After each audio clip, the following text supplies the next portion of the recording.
ನಮಸ್ಕಾರ, welcome back to my channel. ಇದೊಂದು short and sweet ಆದ ಒಂದು ಮಿನಿ ವ್ಲಾಗ್ ಆಗಿರುತ್ತೆ.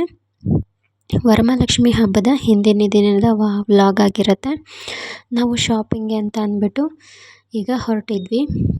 ವರಮಹಾಲಕ್ಷ್ಮಿ ಹಬ್ಬಕ್ಕೆ ದೇವರ ಸಾಮಗ್ರಿಗಳನ್ನ ತರೋಕ್ಕೆ ಹೊರಟಿದ್ವಿ. ಇವತ್ತು ನಾನು ಮತ್ತು ನಮ್ಮ ಮನೆಯವರು ಮತ್ತು ಪಾಪು ಹೊರಟಿದ್ವಿ. ಜಸ್ವಿಕ್ನ ಸ್ಕೂಲಿಗೆ ಕಳಿಸ್ಬಿಟ್ಟು ನಾನು ಈ ರೀತಿ ಸಿಂಪಲ್ಲಾಗಿ ರೆಡಿಯಾಗಿದೆ. ನಾನು ಮತ್ತು ಪಾಪುನ ಈ ರೀತಿ ರೆಡಿ ಮಾಡಿದ್ದೆ. ಈಗ ಬೈಕಲ್ಲಿ 3 ಜನನೂ ಹೊರಟ್ವಿ.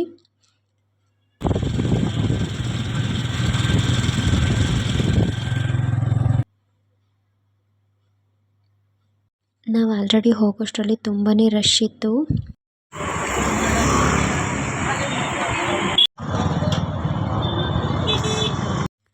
ತುಂಬಾ ಬಿಸಿಲು, ಅದ್ರ ಜೊತೆಗೆ ತುಂಬಾ ಜನ ಇದ್ದರು.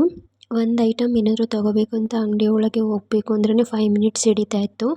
ನಾವೇನಾದರೂ ಬಿಲ್ ಮಾಡಿದರೆ ಅದನ್ನು ವಾಪಸ್ ಸಾಮಗ್ರಿಗಳೇನಿರುತ್ತೆ ಅದನ್ನ ಇಸ್ಕೋಬೇಕು ಅಂದ್ರೇ 1/2 ಅವರ್ ಟು 1 ಅವರ್ ಆಗ್ತಾಯಿತ್ತು. ಈ ರೀತಿ ದೇವ್ರ ಸಾಮಾನುಗಳನ್ನ ಇಸ್ಕೋಬೇಕಾಗಿತ್ತು. ಜನ ಅಂತೂ ತುಂಬಿ ತುಳುಕ್ತಾಯಿದ್ರು. ನೋಡಿ, ಅಂಗಡಿಲೆಲ್ಲ ಫುಲ್ ಆಗಿ ನಾನು ಅಂಗಡಿ ಒಳಗೆ ನಿಂತ್ಕೊಂಡು ಇಸ್ಕೊಂಡು ಬಂದೆ. ಇದೇ ಸಾಮಗ್ರಿಗಳು ಬೇಕಾಗಿದ್ದು. ನಾವು ಇಸ್ಕೊಂಬರೋಷ್ಟರೊಳಗೆ ರಶ್ ಆಗುತ್ತೆ. ನೀನು ಇಲ್ಲೇ ನಿಂತಿರು, ನಾನು ಹೋಗಿ ಇಸ್ಕೊಬರ್ತೀನಿ ಅಂತ ನಮ್ಮ ಮನೆಯವರು ಫ್ರೂಟ್ಸು ಮತ್ತು ಸ್ವಲ್ಪ ಹೂಗಳನ್ನೆಲ್ಲ ಇಸ್ಕೊಬರ್ತೀನಿ ಅಂತ ಅಂದ್ಬಿಟ್ಟು ಅವರೇ ಹೋಗಿ ಇಸ್ಕೊಂಬಂದರು. ನಾನು ಮತ್ತು ಪಾಪು ಇಲ್ಲೇ ಅಂಗಡಿ ಮುಂದೆನೇ ವೆಯ್ಟ್ ಮಾಡ್ತಾಯಿದ್ವಿ. ಅಂದರೆ ನಾವು ಅವರು ಇಬ್ಬರೂ ಹೋಗಿ ತುಂಬಾ ರಶಲ್ಲಿ ಓಡಾಡೋದು ಬೇಡ ಅಂತ ನಾವು ಶಾಪ್ ಪಕ್ಕನೇ ಸುಮ್ಮನೆ ಕೂತ್ಕೊಂಡು ವೆಯ್ಟ್ ಮಾಡ್ತಾಯಿದ್ವಿ. ನಮ್ಮ ಮನೆಯವ್ರು ಇಸ್ಕೊಂಬಂದರು. ಹಾಗೆ ತಾಮ್ರದ ಬಿಂದಿಗೆ, ಚೊಂಬು ಮತ್ತು ಬಳೆ ಎಲ್ಲ ಇಸ್ಕೋಬೇಕಾಗಿತ್ತು. ಅದನ್ನು ಕೂಡ ಇಸ್ಕೊಂಡ್ವಿ.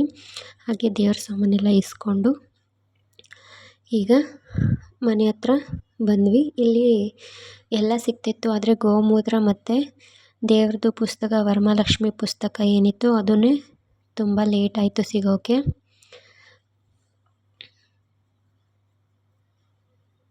ಈಗ ಆಲ್ಮೋಸ್ಟ್ ಶಾಪಿಂಗೆಲ್ಲ ಮುಗೀತು. ದೇವ್ರ ಸಾಮಗ್ರಿಗಳು ಏನಿದ್ವು ಅದೆಲ್ಲ ಇಸ್ಕೊಂಡ್ವಿ. ಈಗ ಮನೆ ಹತ್ರ ಬಂದ್ವಿ. ನಮಗಂತೂ ತುಂಬಾ ಸುಸ್ತಾಗಿ ಹೋಗಿತ್ತು. ಪಾಪು ಕೂಡ ತುಂಬ ಸುಸ್ತಾಗಿ ಮಲ್ಕೊಬಿಟ್ಲು ಬಂದ ತಕ್ಷಣ. ನಾನು ಕೂಡ ಪಾಪು ಜೊತೆನೇ ಸ್ವಲ್ಪ ಹೊತ್ತು ಮಲ್ಕೊಂಡು ನಿದ್ದೆ ಮಾಡಿದೆ. ಇದೊಂದು ಶಾರ್ಟ್ ಆ್ಯಂಡ್ ಸ್ವೀಟ್ ಆದ ಮಿನಿ ವ್ಲಾಗ್ ಆಗಿರುತ್ತೆ. Hope you like this video. Thanks for watching.